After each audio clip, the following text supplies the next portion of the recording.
ನಾನಿವತ್ತು ತೋರಿಸ್ತಾ ಇರೋವಂಥ ರೊಟ್ಟಿಗೆ ನೀವು ಯಾವ್ದನ ಪಲ್ಯ ಹಾಕೊಳ್ಳಿ, ಅದರಲ್ಲೂ ಇನ್ನು ಕೂರ್ಮ ಟೈಪ್ ಅಂದ್ರೆ ಬಟಾಣಿ ಕಾಳಿಂದು ಆ ರೀತಿಯಾದಂಥ ಗೊಜ್ಜು ಟೈಪ್ ಮಾಡ್ತೀವಲ್ವಾ, ಆ ಥರದ ಪಲ್ಯ ಆದ್ರಂತೂ ಸೂಪರ್ ಆಗಿರುತ್ತೆ.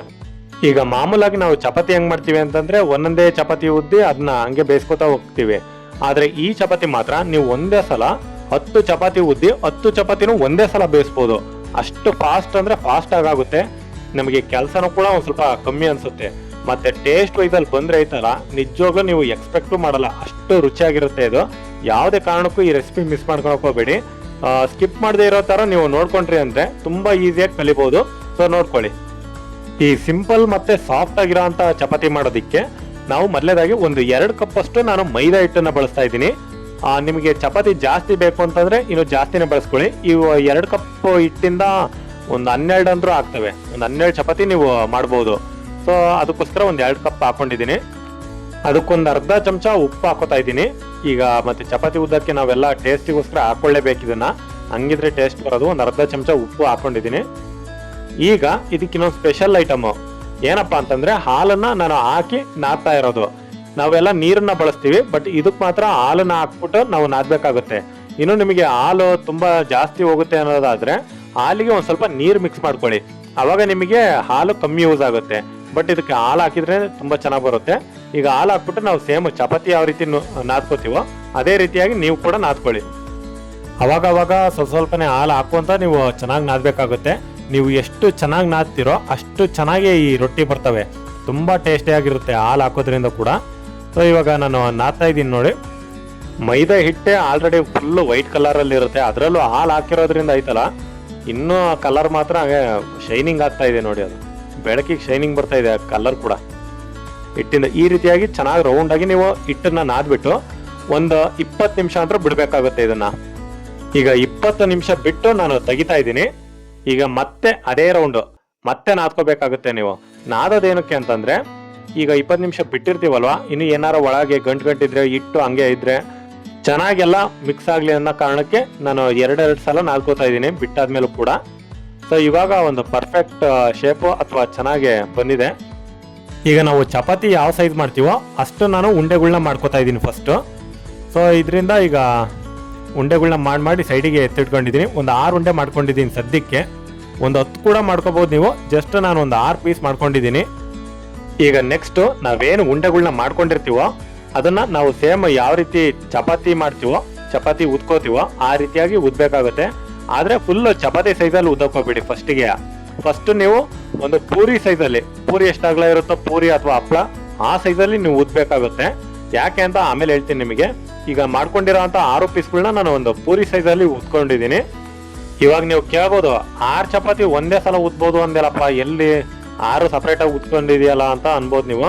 ಈಗ ತೋರಿಸ್ತೀನಿ ನೋಡಿ. ಈಗ ನಾವೇನ್ ಪೂರಿ ಸೈಜಲ್ಲಿ ಉದ್ದಿರ್ತೀವೋ ಈಗ ಒಂದ್ರ ಮೇಲೆ ಒಂದು ನೀವು ಜೋಡಿಸ್ಬೇಕಾಗುತ್ತೆ. ಯಾವ ರೀತಿ ಅಂತಂದ್ರೆ ಮೇಲ್ಗಡೆ ತುಪ್ಪ ಸವರಿ ಚೆನ್ನಾಗಿ ಎಲ್ಲಾ ಕಡೆ ಅರ್ಗು ಮೂಲೆ ಬಾರ್ಡರ್ ಏನು ಬಿಡಬಾರ್ದು, ಎಲ್ಲಾ ಕಡೆ ಚೆನ್ನಾಗಿ ಒಂದ್ ಸ್ವಲ್ಪ ಸವರಿ. ಇನ್ನು ಬ್ರಷ್ ಇದ್ರೆ ಬಹಳ ಚೆನ್ನಾಗಿ ಬರುತ್ತೆ. ಬ್ರಷ್ ಇಲ್ಲ ಅಂತಂದ್ರೆ ಈಗ ನಾನು ಚಮಚದಲ್ಲಿ ಯಾವ ರೀತಿ ಸವರಿದೀನೋ ಆ ರೀತಿ ಸವರಿ ಈಗ ಮತ್ತೆ ಮೇಲೆ ಒಂದ್ರ ಮೇಲೆ ಒಂದು ಹಾಕೊಂಡು ಇದೇ ರೀತಿಯಾಗಿ ನೀವು ಕಂಟಿನ್ಯೂ ಪ್ರೋಸೆಸ್ ಮಾಡ್ತಾ ಹೋಗ್ಬೇಕು. ತುಪ್ಪ ಸವರ್ತೀರಾ, ಮೇಲ್ಗಡೆ ಹಾಕ್ತೀರಾ, ಮತ್ತೆ ಸವರ್ತೀರಾ, ಮತ್ತೆ ಮೇಲ್ಗಡೆ ಉತ್ಕೊಂಡಿರೋ ಪೂರಿನ ಹಾಕ್ತೀರಾ, ಸವರ್ತೀರಾ. ಇಷ್ಟೇ, ಇದನ್ನೇ ಕಂಟಿನ್ಯೂ ಮಾಡ್ತಾ ಹೋಗಿ. ತುಪ್ಪದ ಬದಲಾಗಿ ಎಣ್ಣೆ ಯೂಸ್ ಮಾಡ್ಬೋದಾ ಅಂತ ನೀವು ಕಮೆಂಟ್ ಹಾಕ್ತೀರಾ ಗೊತ್ತು ನನಗೆ. ಬಟ್ ತುಪ್ಪ ಹಾಕಿದ್ರೇನೆ ಇದು ರುಮಾಲಿ ರೊಟ್ಟಿ ಅಂತ ಅನ್ಸ್ಕೊಳ್ಳೋದು. ಸೊ ತುಪ್ಪ ಇಲ್ಲ ಅಂತಂದ್ರೆ, ಬಟ್ ನಮಗೆ ಈ ರೀತಿ ಬೇಕೇ ಬೇಕು, ತುಪ್ಪ ಇಲ್ಲಪ್ಪ ಅಂತಂದ್ರೆ ನೀವು ಎಣ್ಣೆನ ಬಳಸ್ಕೊಂಡೇ ಮಾಡಿ ಚೆನ್ನಾಗೇ ಬರುತ್ತೆ. ಬಟ್ ತುಪ್ಪ ಹಾಕಿದ್ರೆ ಫ್ಲೇವರ್ ಇರುತ್ತಲ್ವಾ, ಅದು ನಿಜವಾದ ಫ್ಲೇವರ್ ಸಿಗುತ್ತೆ ಅನ್ನೋ ಕಾರಣಕ್ಕೆ ನಾನು ತುಪ್ಪದ ಫ್ಲೇವರ್ ಹೇಳಿರೋದು. ಸೊ ಇವಾಗ ಎಲ್ಲ ತುಪ್ಪ ಹಾಕಿ ನೀವು ಚೆನ್ನಾಗಿ ಉಟ್ಕೊಂಡು ಆದ್ಮೇಲೆ ಲಾಸ್ಟ್ಗೆ ಮೇಲ್ಗಡೆ ಮತ್ತೆ ಕೆಳಗಡೆ 2 ಕಡೆ ನೀವು ಸ್ವಲ್ಪ ತುಪ್ಪನ ಹಾಕ್ಬಿಟ್ಟು ನೀವು ಒಂದ್ ಸ್ವಲ್ಪ ಮೇಲ್ಗಡೆ ಹಿಟ್ಟನ್ನ ಉದುರಿಸಿ ನೀವು ಚೆನ್ನಾಗಿ ಸವರ್ಬೇಕಾಗುತ್ತೆ ಹಿಟ್ಟನ್ನ. ಯಾಕೆ ಅಂತಂದ್ರೆ ಮುಂದಿನ ಪ್ರೋಸೆಸ್ ಅಲ್ಲಿ ಹೇಳ್ತೀನಿ. ಈಗ ಅಡಿಗಳ್ದು ನಾವು ತುಪ್ಪನ ಸವರಿದಿಲ್ಲಲ್ವಾ, ಅದಕ್ಕೋಸ್ಕರ ತುಪ್ಪ ಸವರಿ ಮೇಲ್ಗಡೆ ಮತ್ತೆ ಹಿಟ್ಟನ್ನ ಹಾಕೋತಾ ಇದೀನಿ ನಾನು.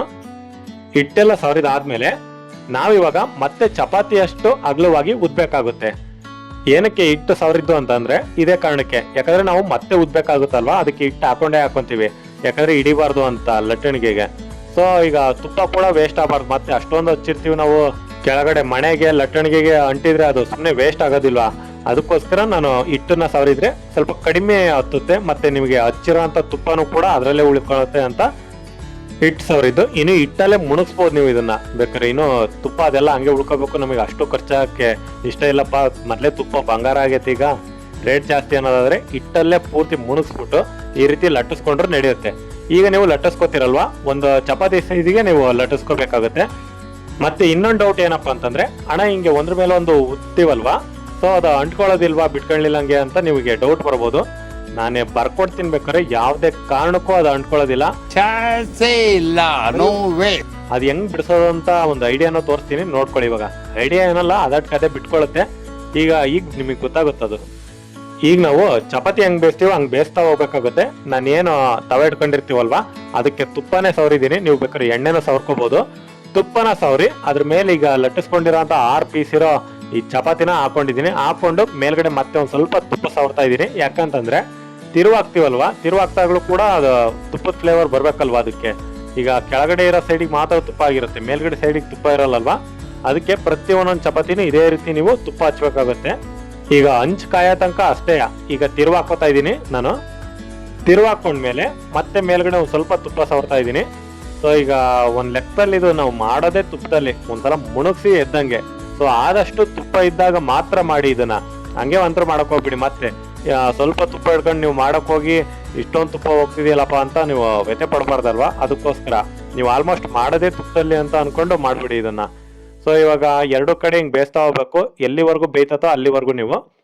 ಸ್ಟಾರ್ಟಿಂಗ್ ಅಲ್ಲಿ ಒಂದ್ ಸ್ವಲ್ಪ ತವಾ ಕಾಯೋ ತನಕ ಅಷ್ಟೇ. ಆಮೇಲೆ ನೋಡಿ ಜಸ್ಟ್ ಹಂಗೆ 2 ನಿಮಿಷಕ್ಕೆ ಒಂದೊಂದು, 2 ನಿಮಿಷನೂ ಅಲ್ಲ, ಒಂದು 15 ಸೆಕೆಂಡಿಗೆ ಒಂದೊಂದು ಚಪಾತಿ ರೆಡಿ ಆಗ್ತವೆ.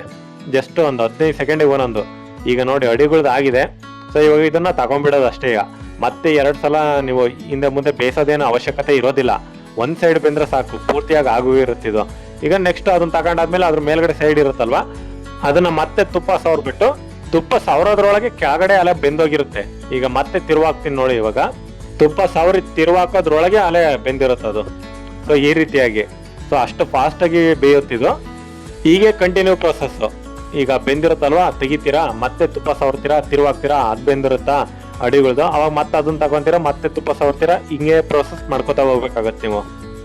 ಹಂಗೆ ಇದೇ ಗ್ಯಾಪ್ ಅಲ್ಲಿ ನಿಮಗೆ ನಿಮ್ಮೂರಲ್ಲಿ 1 kg ಬೆಣ್ಣೆಗೆ ಎಷ್ಟು ರೇಟ್ ಇದೆ ಅಂತ ಕಮೆಂಟ್ ಹಾಕಿ. ನಮ್ಮ ಕಡೆ ಅಂತೂ 250ರಿಂದ 300 ರೂಪಾಯಿ ಐತಿ ಇವಾಗ. ಅದರಲ್ಲೂ ಎಮ್ಮೆದು ಅಂತಂದ್ರೆ ಒಂದು 300 ರೂಪಾಯಿ ಹತ್ರ ಐತೆ. ಸೊ ತುಪ್ಪ ಅನ್ನೋದು ಬಂಗಾರ ಆಗ್ಬಿಟ್ಟತ್ತೆ ಈಗಿನ ಕಾಲದಾಗೆ. ಎಲ್ಲ ಬರೀ ನಾವು ಫ್ಯಾಕ್ಟ್ರಿಗೆ ಅಡಿಕ್ಟ್ ಆಗ್ಬಿಟ್ಟಿದೀವಿ. ನ್ಯಾಚುರಲ್ ಆಗಿರೋಂಥ ತುಪ್ಪ ಮಾಡ್ತಾನೆ ಇಲ್ಲ. ಮನೇಲಿ ಮಾಡಿರೋ ಅಂತ ತುಪ್ಪ ಇರುತ್ತಲ್ವಾ, ಅದೇ ನಿಜವಾಗ್ಲೂ ಫ್ಲೇವರ್ ಕೊಡೋದು ಅಂತಂದ್ರೆ. ಸೊ ನಾನು ಏನು ಕೇಳ್ತಾ ಇದ್ದೀನಿ ಅಂತಂದ್ರೆ, ಮನೆ ತುಪ್ಪನೇ ಆದಷ್ಟು ಬಳಸಿ ಅಂತ. ನಾನು ಅನಿವಾರ್ಯವಾಗಿ ಇವಾಗ ಅಂಗಡಿ ತುಪ್ಪನೇ ಬಳಸ್ತಾ ಇದ್ದೀನಿ. ಸೊ ನೀವು ಕೂಡ ಕಮೆಂಟ್ ಹಾಕಿ, ನೀವು ಮನೆ ತುಪ್ಪ ಉಪಯೋಗಿಸ್ತೀರಾ ಅಥವಾ ಅಂಗಡಿದ, ಮತ್ತೆ ಎಷ್ಟು kg ರೇಟ್ ಇದೆ ಅಂತ. ಸುಮ್ಮನೆ ಹಂಗೆ ಮಾತುಕತೆಗೋಸ್ಕರ ಅಷ್ಟೇ. ನಾನೇನು ನಿಮ್ಮೂರಾಗ ಬಂದು ಕೊಂಡ್ಕೊಳೋದಿಲ್ಲ. ಸೊ ಇವಾಗ ಚಪಾತಿ ಎಲ್ಲ ರೆಡಿ ಆಗ್ತಾ ಇದ್ದಾವೆ 2 ಕಡೆ. ಈಗ ನಿಮ್ಮೆಲ್ಲ ಡೌಟ್ಗಳು ಕ್ಲಿಯರ್ ಆಗಿದಾವೆ ಅಂತ ಅನ್ಕೋತಾ ಇದ್ದೀನಿ. ನಾನೇನಾದ್ರು ತುಂಬಾ ಓವರ್ ಆಗಿ ಮಾತಾಡಿದ್ರು ಕಮೆಂಟ್ ಹಾಕಿ, ಇಲ್ಲ ಚೆನ್ನಾಗಿ ಮಾತಾಡಿದ್ಯಪ್ಪ ವಿವರಣೆ ಕೊಟ್ಟು ಅಂದ್ರು ಕಮೆಂಟ್ ಹಾಕಿ. ನಾನು ಯಾವುದಕ್ಕೂ ಕೂಡ ಬೇಜಾರಾಗೋದಿಲ್ಲ. ಸೊ ಹಾಗೆ ನಾನು ನಿಮಗೆ ಕೇಳೋದೊಂದೇ, ಒಂದು ಸಬ್ಸ್ಕ್ರೈಬ್ ಆಗಿ ಸಾಕು ನನ್ನ ಚಾನಲ್ಗೆ. ಇದೇ ರೀತಿಯಾಗಿ ನಿಮಗೆ ಹೊಸ ರೆಸಿಪಿಗಳನ್ನ ಹೇಳ್ಕೊಡ್ತಾ ಇರ್ತೀನಿ. ಸೊ ಎಲ್ರಿಗೂ ನನ್ನ ಕಡೆಯಿಂದ ಧನ್ಯವಾದಗಳು. Thanks for watching.